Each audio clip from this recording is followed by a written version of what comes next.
Welcome to Between the Sheets, the non-judgmental podcast where we're going to cover various sexual health and wellness topics.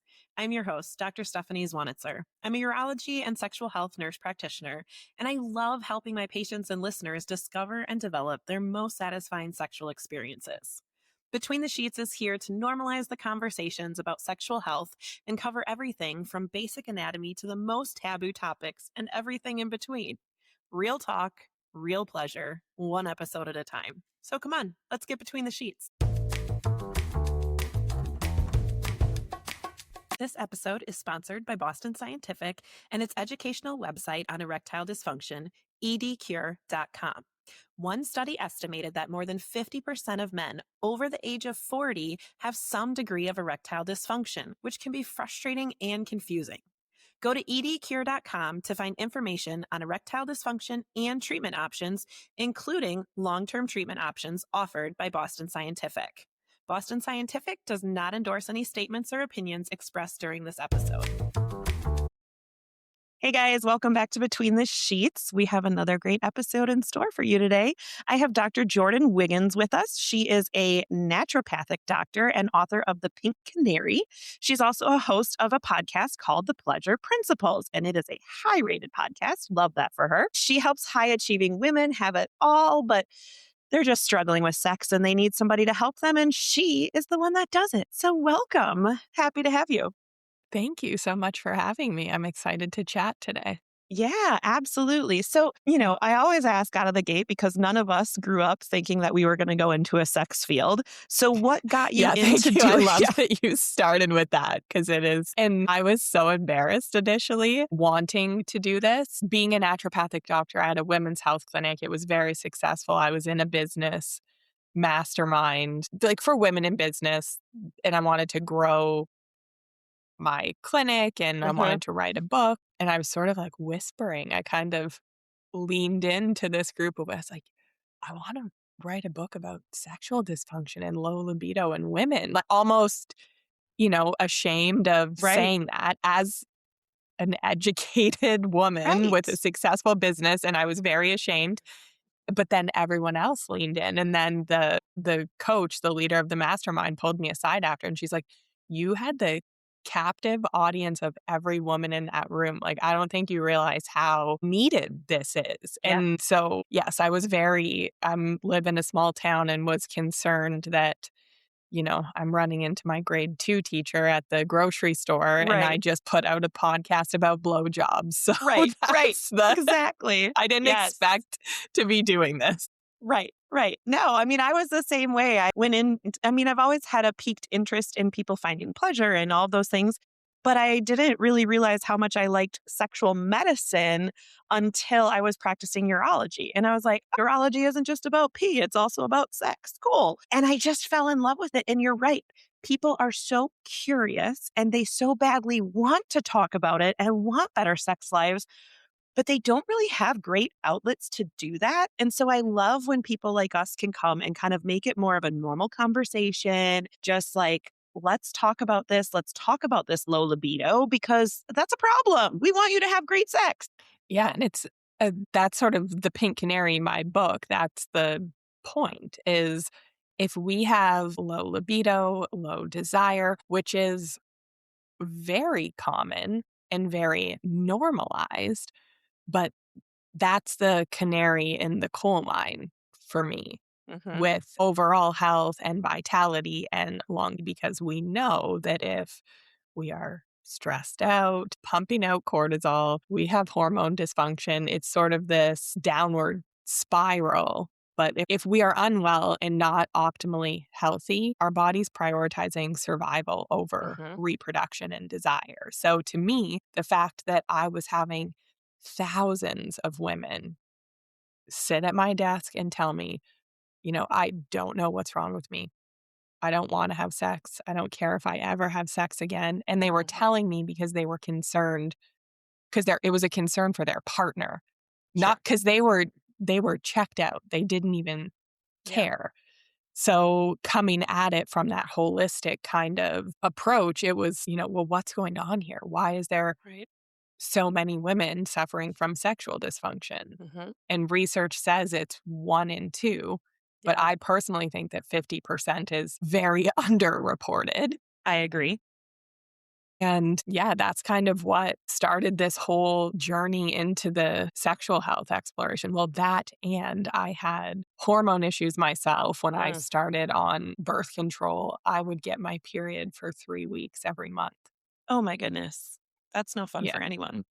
Yeah. So I went on birth control at 19 and I bled 75% of the time for a year. And my Oh my doctor's God. solution was just, oh, just try this one, try a different, and then they made me Yeah, stay on each one for 3 months of or course. something so I had those hormone issues and I had not one, but two Bartholin cysts Mm. and surgery. Those are so painful. It was awful. One was when I was 8.5 months pregnant. Oh, terrible. Yeah. That's So terrible. it And then you was. had to give birth? And Oh then I god. delivered Oh god. vaginally, yes, but I was determined to do Yes. s I was the naturopath in me. Right, I right. I need to I can't have a C-section. No, I also knew that it was a big possibility after that Yeah.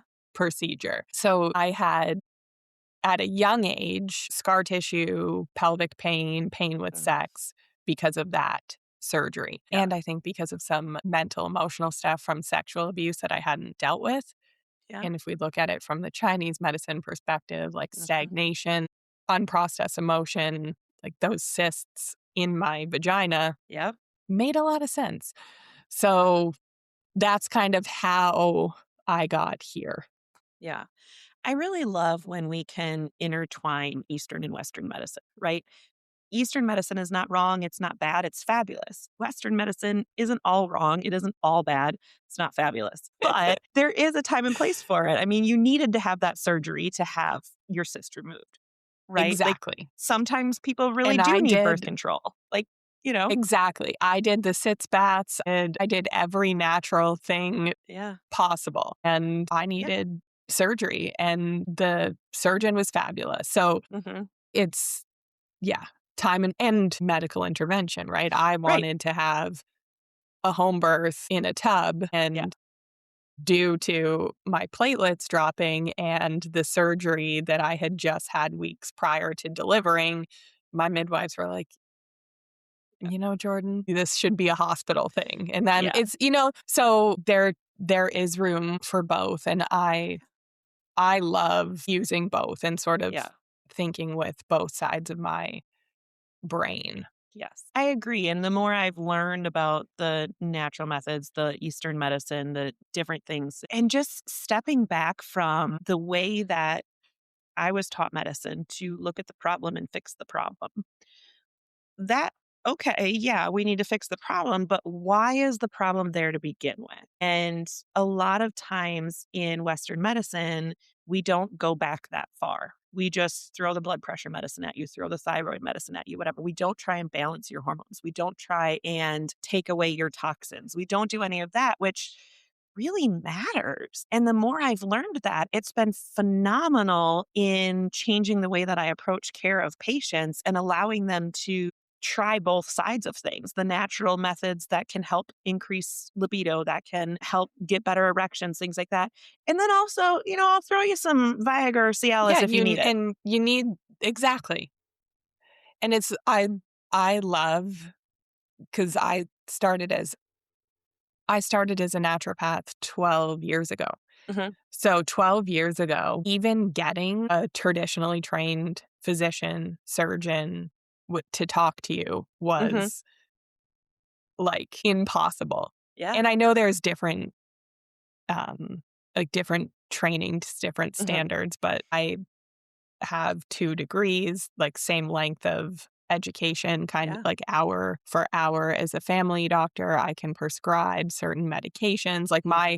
because, I think in some states, people can call themselves a naturopath or Yeah. some naturopathic doctor, but they Yeah. don't have Prescribing rates. Correct. or the same Yeah. education or whatever.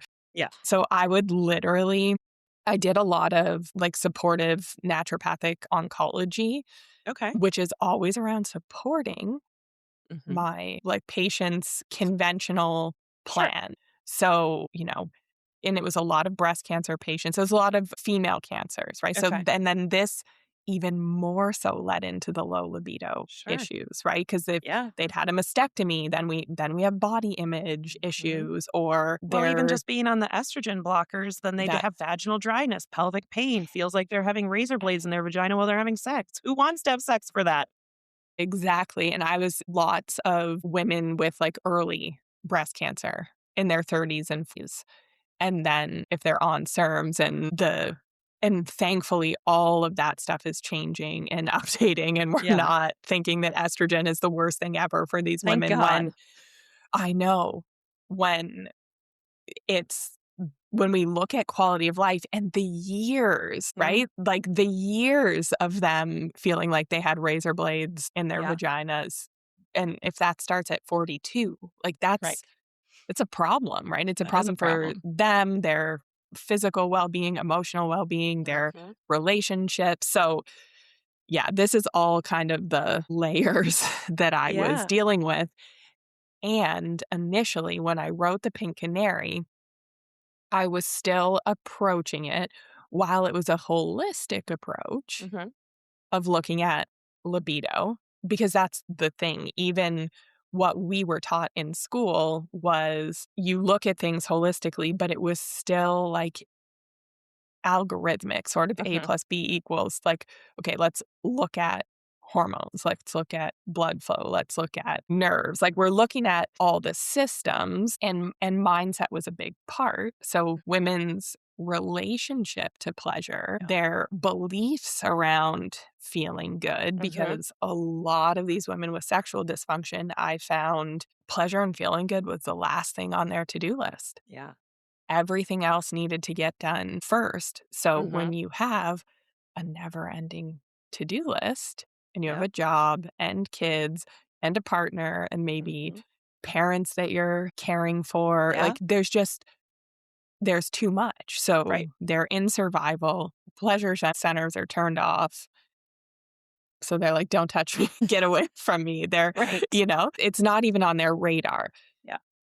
So putting things in place from that perspective, self-care, self-pleasure, doing all these things, that's sort of what I thought was going Mhm. to change things and really move the needle. So I went into it thinking, if we can get adequate testing, adequate hormone prescribing for these women that, again, isn't necessarily algorithmic, and then deal with the mindset piece, Yeah.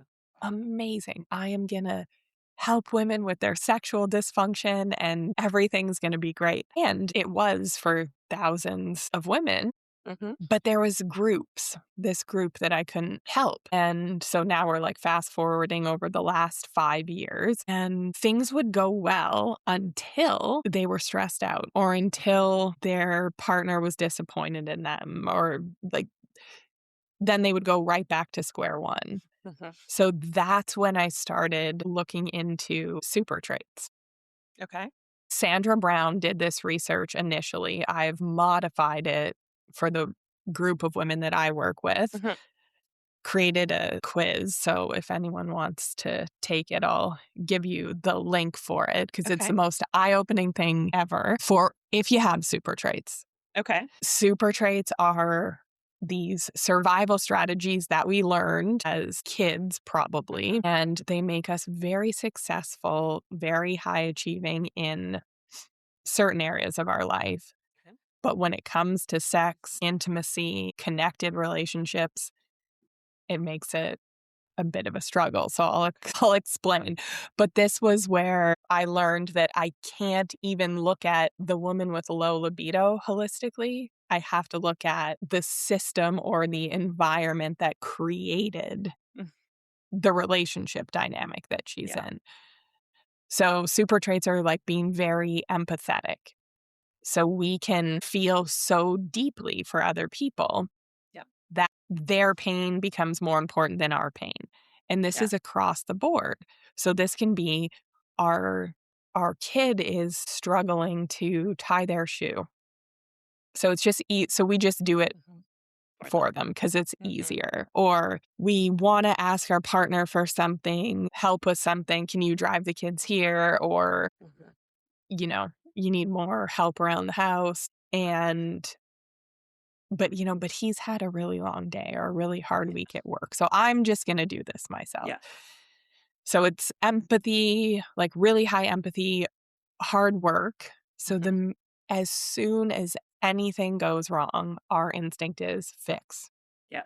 I'm going to fix this. Yeah. I'm going to make this better for everyone. And we do it in career as Mhm. well.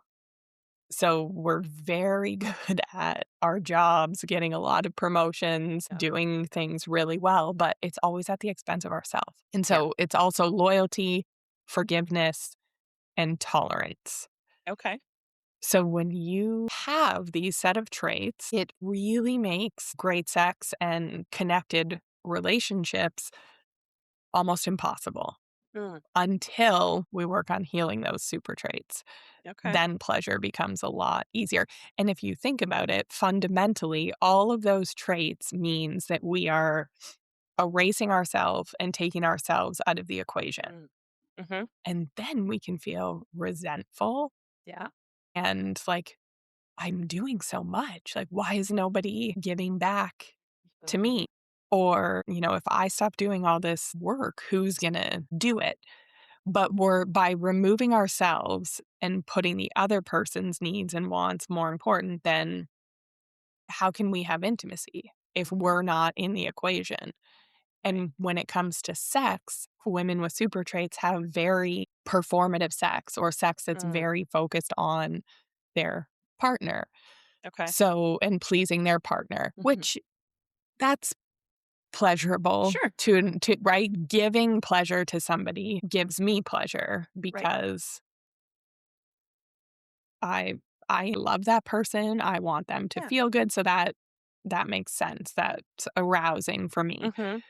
But this whole other piece of sex, which is where I receive pleasure for me, women with super traits, they don't know what that's like. They can't Okay. even be present enough in their bodies in a regulated parasympathetic nervous system state to receive and be Mhm. present with that kind of sensation. So Okay. they literally realize their whole lives, and this was me. That's usually how we find what we're good at, right? It's us. Yeah, yes. And like partners didn't have any complaints, but then eventually you just end up, you're kind of like, eh, What about me? like but I didn't even know that Yeah. I was taking myself out of the equation. Sure. So that's kind of where we're at today. Yeah. Yeah. No, I mean, it makes so much sense. And, as you're talking about the empath, I've always been an empath and like to the point where I can't even watch like physical fights on TV because I hurt inside. Now I can watch war movie after war movie because gun violence doesn't bother me. But physical hitting each other's, watching a fight, I can't do it. It physically hurts me. I will cry at a Hallmark commercial because someone in that Hallmark commercial is crying. But I have learned to self-regulate in real relationships that people actually exist and aren't on a TV. For some reason, I can't transfer that to the TV yet. But, I have gotten better at associating with, my partner and allowing my own pleasure and things like that. How do you help people go from, make that shift into also caring about themselves?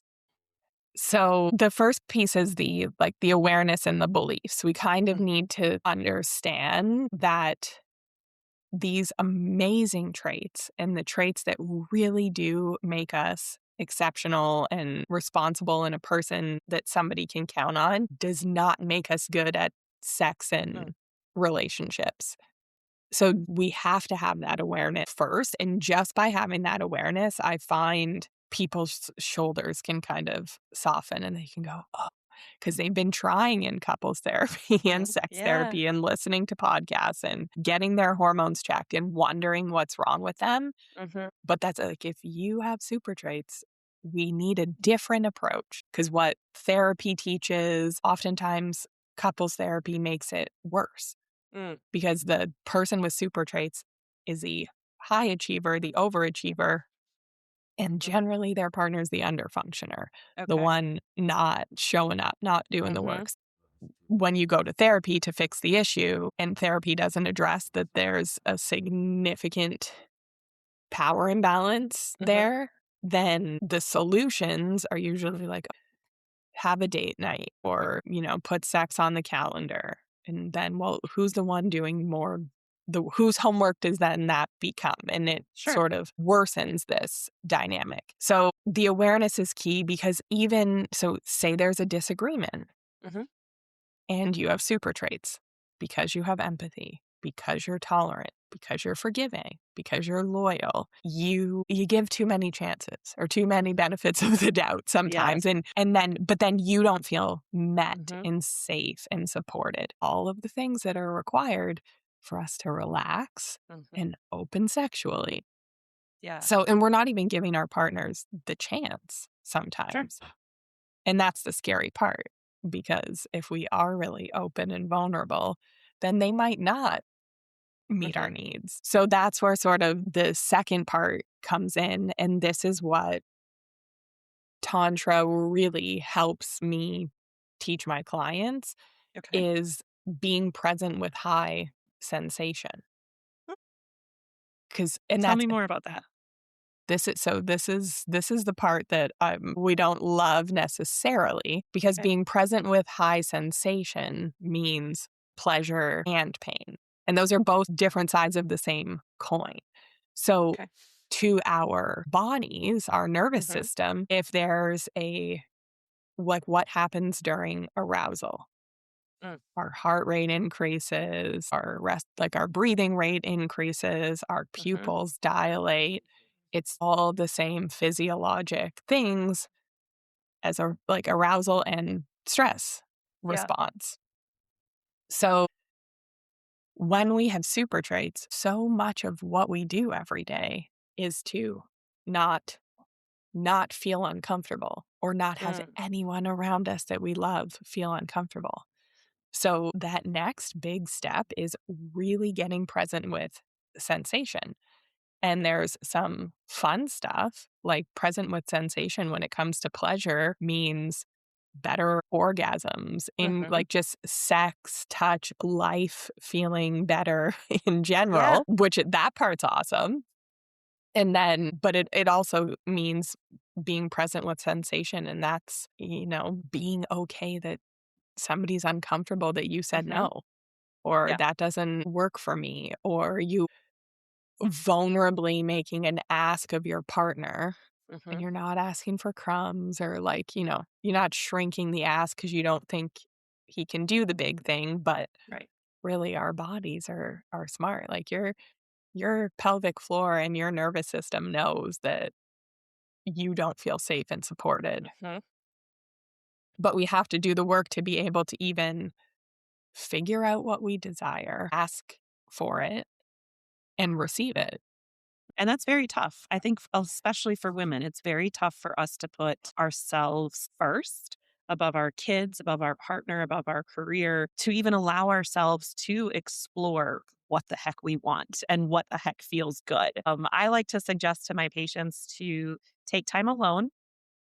Kids aren't in the house, you're not on a time schedule, something where you can just really truly enjoy being alone and try different sensations, different, silk versus rough versus cold versus hot, like different things, and see what feels good, what pressure do you like, what in different parts of your body and all these things, and take the time to really explore that and allow yourself to start to learn what feels good, whatever.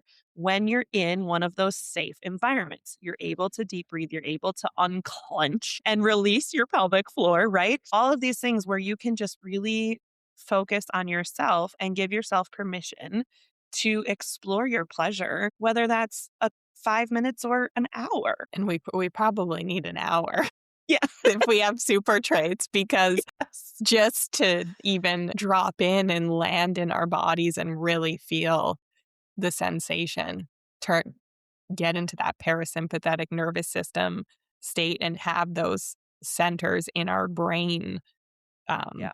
that are receptive to pleasure to turn on. Yeah, that's so pleasure practices is that's what Mhm. I would call a pleasure Okay. practice. And I love those in and out of the bedroom. Mhm. That exploration is key because we've never really been given permission to learn. And not that Mhm. we need permission, but we feel like we do. Yeah. We learned male centered sex in Right. heterosexual relationships, and that's why the orgasm gap exists. And any dismal sex education that we had was Yeah. on reproduction, which is penis and vagina Mhm. equals a baby, but we didn't learn to Right. explore and we didn't learn what else is out Yeah. there. So heterosexual couples are at a massive disadvantage to not explore. Mhm. And when you're very focused, right, on pleasing and the other person, Okay. you don't know what your pleasure is. So Right. exploring that's key. Even trying to bring pleasure into your everyday. Mhm. So simple things like if you're out for a walk, feeling the sun on your skin, Mhm. looking at the leaves on a tree, when you're showering, actually taking time to smell the shampoo, Mhm. feel yourself, right? Like massage your shampoo in while Mhm. you know when you're at the hairdresser and it feels so good. So good. And then Oh god. and then when we're showering, we're just, Yeah. rushing through the steps to Right. but it can really be the daily things you do, drinking Mhm. your coffee. Like you can bring Yeah. pleasure into everything that you do and Mhm. start making that a habit. Yeah. And these are the harder ones, and the harder ones for women with super traits is like centering your pleasure, Mm. Yeah. which means not anyone else's. And we'll give Mhm. some examples of that. So making a dinner that you want to make Mhm. and not giving a shit who complains about it. Yes. That Because, was the first thing that popped into my mind when you said that. It was like, I am gonna say what I want for dinner and I'm gonna mean it and we're gonna do that. exactly. And and I saw that, right? So there's like the clinical side of what I do, and then there's the coaching side. Mhm. And I'll have women with super traits, and they are so burnt out and Mhm. then they have a health issue. So, maybe it is IBS or an autoimmune disease. And lots of women with autoimmune diseases Mhm. have super traits. I've been testing that now Interesting. with my patients. Like, Okay. here, can you take this quiz and just see Yeah. how high you rank on this? That's interesting. I'm trying to figure out what that correlation would be. Do you think it's because we're so unregulated while we're trying to please everybody and take care of everybody else that our body just goes into this Yeah, we live terrible in state? fight or flight. Yeah. We live That's so with a interesting. dysregulated nervous system and the inflammatory cascades Mhm. and the cortisol dysfunction and hormone Yeah. imbalances. And that's Which why I is think not something traditional medicine looks at. right. And that's why I think women are way more likely, I can't remember what the stat is, but to get diagnosed with an Yeah. autoimmune disease than men. Mhm. Yeah, significantly higher than men. Yeah. Yeah. Yeah. And men are taught to center themselves and their pleasure and their needs. And this is just like patriarchal culture. Yeah. So if they haven't done any work around and that's what's so funny is I'm getting more men listening to my podcast and reaching out and they're Yeah. like, okay, well, wait a second. Like, how do I, what can I do to help? Like Yeah. they want to change it, Sure. which is awesome. And generally it's just like a 2-hour session where I unload on them of the ways that they just inherently Yeah. are taught to center themselves. And we are inherently taught to center men Yeah. and please men and make sure they have all their needs Mhm. met. And yeah, it's a recipe to destroy intimacy. And then when we Absolutely. learn to center pleasure as a unit, Mhm. then the sex gets really good and everything Mhm. gets really good because Right. it's this mutual give and take. So Yeah. back to our pleasure centered practices. Mhm. And my point was so a woman would have an issue and eating a modified diet Mhm. would benefit her. So say Mhm. she has an autoimmune disease, and taking gluten out of her diet, which I'm not recommending. Like, I do think that this is way overdone a lot. Yeah. But I have certain patients that their joint pain will completely go away Hmm. if they avoid gluten. And for some patients, it makes no Yep. difference. So this is individualized. Yes. But for that patient, her day-to-day life is so much better. Mm-hmm. And then she's not needing NSAIDs, and then Mm-hmm. it's better for her. Yeah. But then it becomes, my goodness, but it's so much work because now I'm making 3 meals Yeah. and we think we have to. Yeah. And then that's when I define overfunctioning as you are doing something that someone else could do themselves. Mm-hmm. So I'm like, so okay, so are your children's, like, are they bedridden? Are they ill? Like, can they not help Yeah. and contribute? Right. Right. So we just think it's our job. We think it's our role. It's been Mm-hmm. conditioned into us. Um, but having the tools as in the ability to decide what you want for dinner, what would make you really happy, what to communicate that, and to actually like follow through and receive it is life changing. And Mm-hmm. then you feel safe and your body feels like you're going to take care of it and protect it. And Yeah. And it it's, allows you to have that libido again, right? Like you have figured out your desires, you feel pleasure again. Hopefully, we've gotten the razor blades out of the vagina with some creams and some yeah, hormones we and things like that, need, right? Like yes, like we that got to need, make you yes, actually have comfortable sex. But, I think a lot of times that low libido can with and how and all of these things that who wants to have sex when it's not good? Who wants to have sex when it's only about your partner?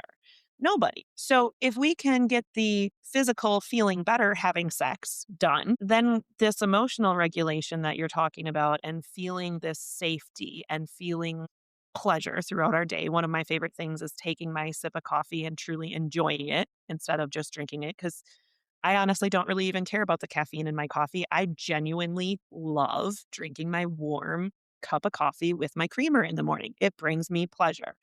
But I had to actually like sit down and figure that out, right? And I have to take that moment every morning, not just going through the motions of this is just what I do and I don't think about it, but actually stopping when I take that first sip of coffee and being like, oh yeah, this is good. I love this.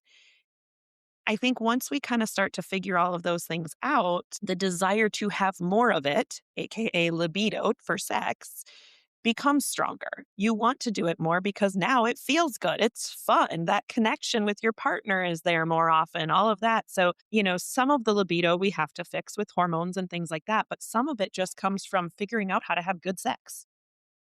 exactly. Yeah. Yeah, Yeah. I couldn't agree more.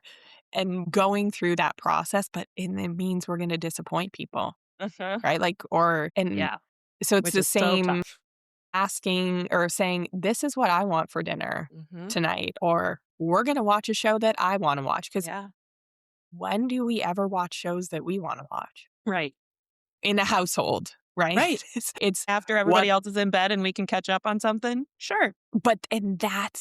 and that's how we shrink ourselves and we shrink Mhm. our desires. It's like, at the end of the day when we're already exhausted, and we need to flip it, right? It needs to be Yes. pleasure first, and we need to develop that skill set to for other people to be okay with it, because so many women are, even when they figure out what they desire, or Mhm. like I do retreats and we've learned like new things or things that they do want to try. Mhm. And if I'm teaching things that are for men's pleasure, they're like all in. They're like, when's my flight home? I Yeah. want to try this. But when it comes to things for their pleasure, Mhm. they're like, I can see their eyes light up. They're excited during the workshop. They're thinking about, okay, like, I want to go home and explore this, but like, how do I ask, or how do I Mhm. tell because again, we're centering him Right. and his feelings, and I don't want to hurt him or his ego. Yeah. But it's like, he wants you to have more, Mhm. or he should Yeah, if he's a want good you. partner. Yeah, if he's a good partner and is not just using your body. We call it masturbating with a vagina when it's Basically. just like Yeah, for his pleasure and there's no focus on her. absolutely. Well, and then sometimes men are shocked to learn that they are terrible at sex, Yeah. because she's been faking it Right? because she has empathy and doesn't want to hurt Mhm. him and all of those things. But that's not sex that she's going to desire to have. Right, That's not right. sex that it's going to be like, oh, I can't wait until work is done Yeah, or until we're alone next. Like right. she that's she's going through the motions just to get it done, Exactly. essentially. Yes, and we don't want that. I tell women all the time, "Do not fake it, because 'cause you're reinforcing what you don't like." Yeah, exactly. So developing that tolerance to Mhm. feel is and to be present with high sensation, Yeah. that is so important. And we're training that muscle, whether we think about it or not, by enjoying the coffee, by Mhm. having that hour to explore what kind of touch you like. And none of those things were ever the problem. But the problem for women with super traits is when it becomes asking for it and Yeah. receiving it, like when we're really putting it into action because we're so quick to default to fixing, default to Right. making everyone else comfortable, that kind of thing. So Yeah. by training our nervous systems to be present with sensation. And a lot of times that means letting people's be their feelings and their discomfort is their responsibility, Mhm. especially when we've been over functioning so much Yeah. in accepting crumbs and putting our pleasure last on the to-do list. Like, Right. so if we're going to all of a sudden take up space and start requiring more from those Mhm. around us, there's going to be some turbulence in there. Right. So how do you kind of help women navigate that conversation? They've spent this time working on themselves. They're like, "Okay, I really want to try this," or "I really don't want him doing that anymore," or whatever. "I feel it. I know it. This is what I want. Now I got to go have that conversation." We're practicing it in our Okay. groups, and it's meditation, breath Mhm. work, like, because literally to deal with that level of sensation when you have Mhm. super traits and you feel like you're gonna disappoint someone, it Mhm. feels like you're gonna die, or it did for Yeah. me and for most of Yeah. my clients. Like, I I can't tell my kids to make their own dinner. I can't tell my husband he's never made me orgasm. Yeah. I've been faking it for years. It feels so emotionally uncomfortable Mhm. that we literally are doing workshops and practicing it and scripting it. Yeah. And because to know it logically, or listening to this podcast, or you and I are Mhm. sitting here chatting, and, you know, maybe I've thought of something like, you know what, I'm really over functioning in this area and I need Mhm. help, or I need him to take the kids so that I can Mhm. have that time to explore and not be interrupted. Yeah. But then, maybe there's some grumbling or what, I don't know. But again, when Mhm. we've practiced and I just find being witnessed in community of women, witnessed in Mhm. that safe space, then it's more actionable. And because we're sort of in fight or flight, we're sort of in Mhm. that activated state when we're uncomfortable, Mhm. where, it's not our cortex, our frontal lobe doing the thinking at that point. It's Right. our brainstem where we are more reactive. Mhm. So it's honestly like doing drills or training a muscle. So doing that together makes it a lot easier to do it when you're activated. Sure. And, how do we don't even learn how to fight or argue or what to do No. in though we don't learn any of these repair skills, like none Mhm. of it. And it's often when we are triggered. So Yeah. Yeah, I'm a huge proponent of sending people to therapy, doing self help things, different conferences, whatever it might be, because you're right. We weren't taught these things. We were taught math and social studies and stuff, but we weren't taught relationships and how to improve them or correct them or whatever. And it's very scary when you don't know how to do it. And learning those tools of safe communication and working through your own issues first so that you're ready to, and practicing and having somebody ask you crazy questions or confront you, so that you are prepared for whatever might come with your partner, I think is so invaluable. Yeah, because we stop. We Hmm. have the desire, we think about it, and I can see, like, my client wants whatever it is. It Hmm. lights her up. And instead of even inviting the people around her into that reality, she's Hmm. already like, "Oh, I Hmm. can't." Like, she even before, because she's got this Yep. story of, "Well, he's gonna say this." Right. And a lot of times she is right. Yeah. Like, that's the thing Yeah. about super traits is, like, she's probably right that he will, but how in it I don't know. I don't wanna call it a game, but it's a fun game. It's like Mhm. verbal self-defense, and Yeah. how do we move through that? And if it's we haven't been taught healthy ways to do it, so Right. I Right. do a ton of those workshops Yeah. because we need that practice in real time, and then we've already role played it. We've already and Hmm. sometimes I'm even doing it with private clients. So she says her part, I say what she thinks he's gonna say, and Hmm. we go through it. Hmm. And even learning those scripts, they're kind of Hmm. like patriarchal roles that Yeah. exist. And there's 4 things of like usually ways that these conversations can go. So once she Hmm. sees those, once she's practiced those, she's like, Yeah. she's ready. She's ready. That's amazing. I love that. And I love, your approach to everything and really getting to the root of it and allowing women to really rise to the occasion and learn themselves and learn these communication tools. How can people find you? How can they work with you? My podcast, the Pleasure Principles podcast, is a great place to keep learning more. I'm on Instagram at Dr. Jordin Wiggins, and I highly recommend taking that super trait quiz if you think you Yeah. have them. There's trainings that I'll send to you after, and you'll have my contact if you take that quiz. Perfect.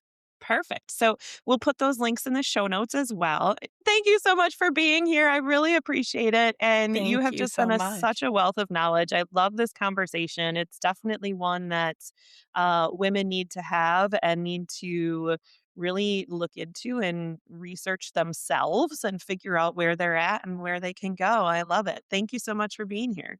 Thank you so much for having me. Absolutely. All right, everybody. Don't forget to check us out at reviveish.com for all your hormone and sexual health needs where you can work with me.